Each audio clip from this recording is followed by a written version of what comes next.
who are the most important teams in college football for the 2025 season? Now, important's kind of a funny word, all right? So stick with me here. I think important, for the sake of this conversation, to me, is also a synonym, if you will. You could use the word impactful in this discussion. A lot of these teams I'm going to mention have a very difficult schedule, and they will touch a lot of different teams that have college football playoff aspirations throughout the course of this season. So if we get one of these teams maybe getting a little bit uppity, a little bit frisky, it would have a massive ripple effect on the rest of the college football landscape. And then beyond the 2025 season too, I think there's a couple of teams to talk about here that have a lasting impact on what they could be based on what happens this season. But I think you make a case for the most important team in college football in 2025 being none other than the Florida Gators. How many times have we sat here during a show and told you, man, the schedule is brutal. Schedule is tough. They got the Squid Games on the resume for Florida here. They play so many teams with college football playoff aspirations. Especially early on. The reason why that's important, they could be a course setter for a lot of these teams that want to go play in the playoff, but maybe even more importantly, they could be a second loss for a lot of these teams. Check this out. At LSU, LSU still plays Clemson before they play Florida. What if LSU is welcoming in the Gators with already one L on the schedule? Not predicting it right now, but if that's the case, a second loss for LSU, they're fight or flight the rest of the way. Same deal for Miami. They play Notre Dame before they play Florida.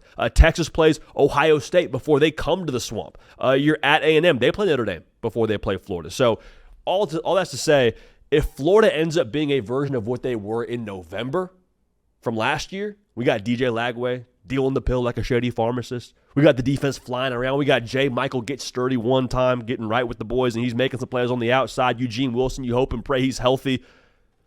Florida could be not just a party crasher in regards to your party making the college football playoff. Might mess around, knock on the back door. Hey, Florida, we're here trying to get in the college football playoff ourselves and that whole party. So Florida, definitely, for my money, one of the most important teams when it comes to the 2025 season. Now, here's kind of a sneaky one. Wisconsin. Jump around, baby. If they start jumping around in 2025, the number of teams that they are going to impact, the number of teams that Wisconsin being frisky could have a massive ripple effect on. Check this out. They play at Bama, at Michigan, Ohio State, at Oregon, at Indiana, who made the playoff last year, and then Illinois, who a lot of people are picking to be a trendy playoff pick and be this year's version of what Indiana was last year. So if you're a Wisconsin fan, you're saying, God, stop giving me your toughest battles. He's like, I just gave you the 2025 schedule. Like, it's ridiculous how many teams they're playing with college football playoff aspirations. But I got to thinking a little bit.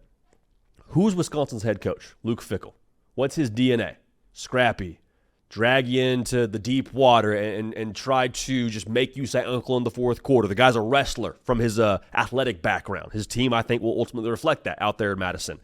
What if Wisconsin, like halfway through their ridiculous gauntlet, kind of acclimates to their surroundings? We talk a lot about the heavy bar that teams have to step under during the course of a college football season where you play a tough opponent and maybe you win, maybe you lose, but you're better for playing that tough opponent. Wisconsin has a lot of tough opponents, and I wonder just maybe after they play Ohio State, what if like they're used to that kind of deal and they're tougher for in Oregon or in Indiana, or maybe they end up getting Bama early because they come out guns blazing and Bama's got some question marks at quarterback. Like, I'm just saying, I don't think any of those teams that I mentioned from Bama, Michigan, Ohio State, Oregon, Indiana, Illinois, I don't think any of those teams right now are going to sit here and pick Wisconsin to win the football game. But that's why this whole discussion is interesting. What if Wisconsin catches one of those teams, and then we're saying, well, Bama, you still got to play Georgia, right?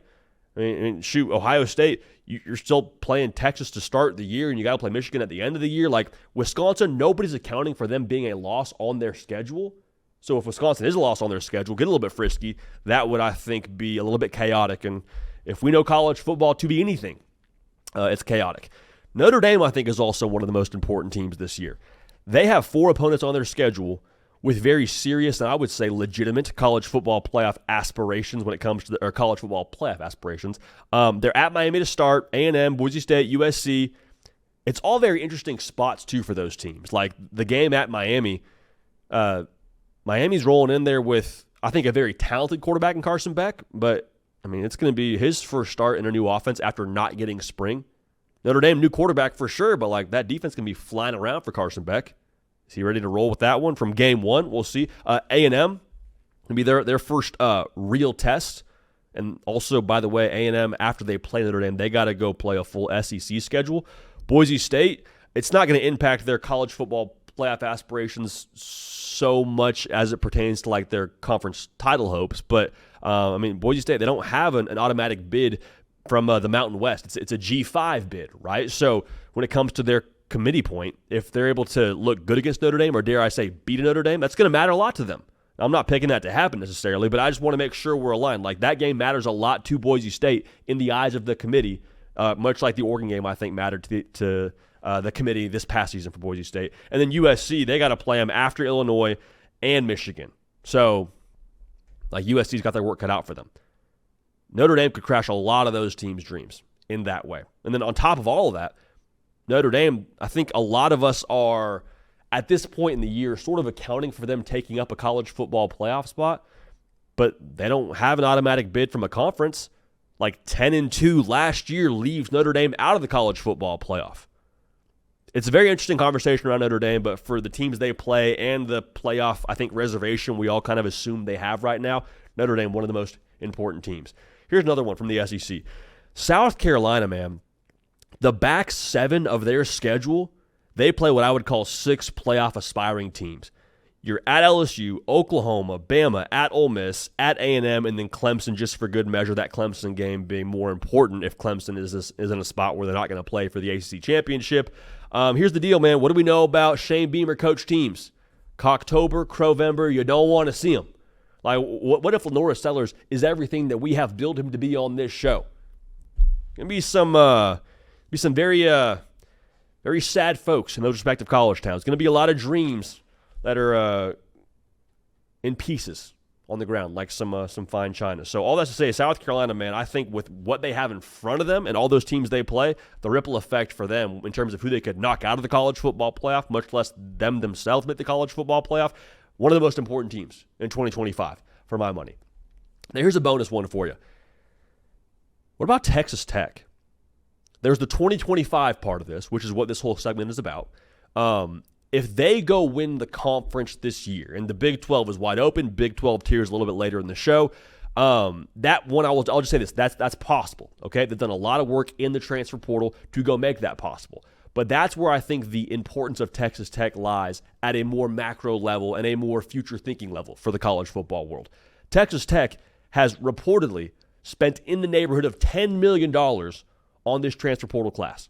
So if they go boss up real quick, win the Big 12, you know how many people across, not just the Big 12, but all of college football will see what they did as a blueprint and say, okay, well, if that's what it costs to go get a conference title winning portal class, like, okay, all in.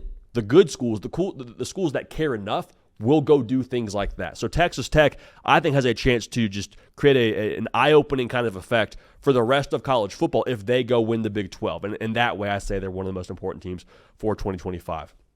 So get at me on the socials, Instagram, Twitter, at JD PicKell. Let me know who you think the most important teams are here ahead of the 2025 season.